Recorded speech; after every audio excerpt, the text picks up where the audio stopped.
The outpost on Kepler 442b was dying, and everyone knew it. John stood at the edge of the settlement, watching the twin suns dip below the horizon in a wash of copper and violet.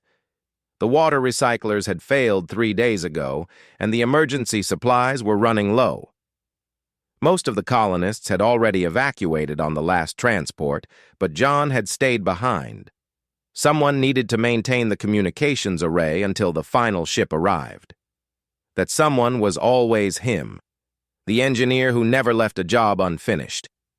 He adjusted his worn jacket against the evening chill and turned back toward the prefab structures that made up humanity's failed attempt at taming this world.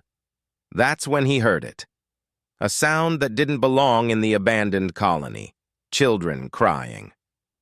John's hand instinctively went to the plasma cutter on his belt. Not a weapon, but it could serve as one. He moved cautiously between the buildings, following the sound to one of the empty storage units. Inside, huddled behind a stack of supply crates, were 2 children. But they weren't human. Their skin shimmered with an iridescent quality, shifting between silver and pale blue.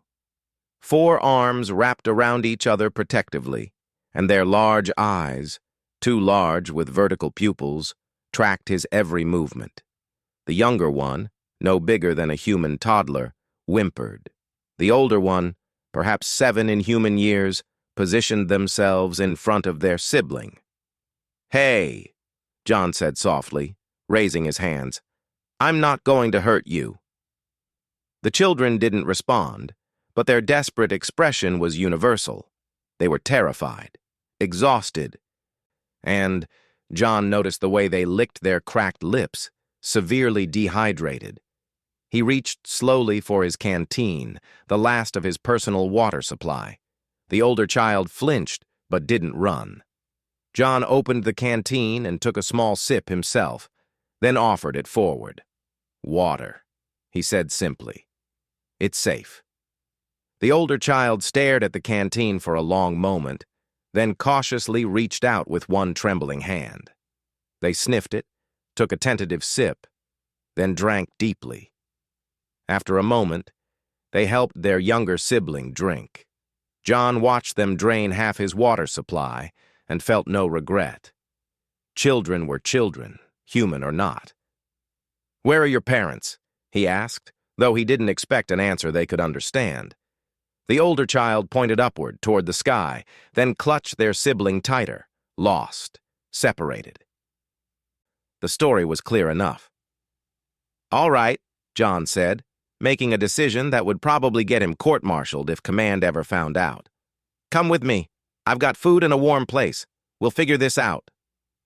Over the next 2 days, John shared his dwindling supplies with his unexpected guests. The children, he'd started thinking of them as Cree and Tala, names from an old book he'd loved, slowly began to trust him.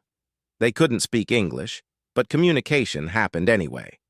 Cree showed him drawings in the dust, symbols that might have been a star map, a large ship, a female figure with similar features to their own. John tried every communication channel, broadcasting on all frequencies that alien vessels might monitor.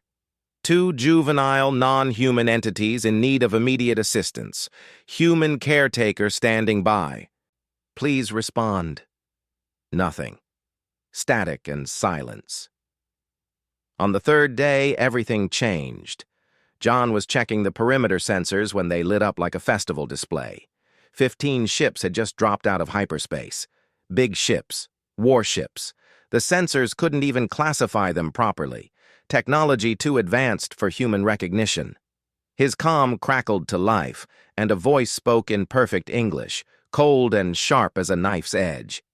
"Human, you have something that belongs to me." John's blood ran cold. "I've been caring for 2 children I found abandoned. I am aware." The voice cut through his explanation. "Remain where you are. Resistance will be met with immediate vaporization."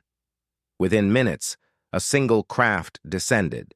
Sleek, predatory, radiating barely contained power. The airlock hissed open, and she stepped out. Elsa was tall, easily 7 feet, with the same iridescent skin as the children, but marked with intricate patterns that seemed to pulse with contained energy. 4 arms, each ending in hands that could probably crush steel. She wore armor that looked organic, as if grown rather than manufactured. But it was her eyes that made John's survival instincts scream, ancient, powerful, and currently burning with an intensity that could melt hull plating.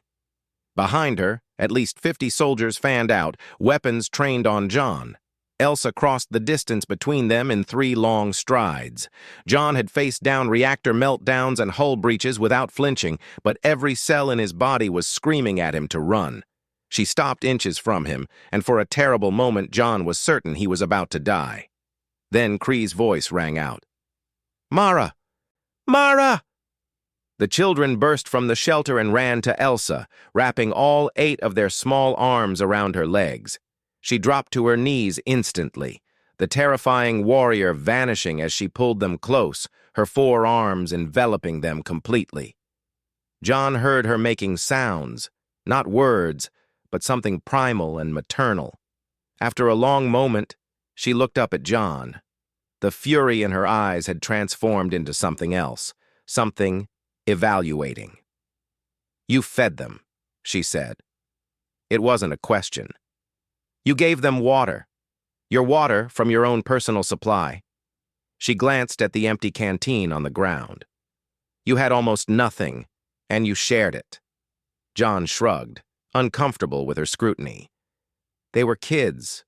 What else was I supposed to do?" Elsa stood slowly, still holding Tala on one hip. "Do you know who I am? Human? Someone looking for her children?"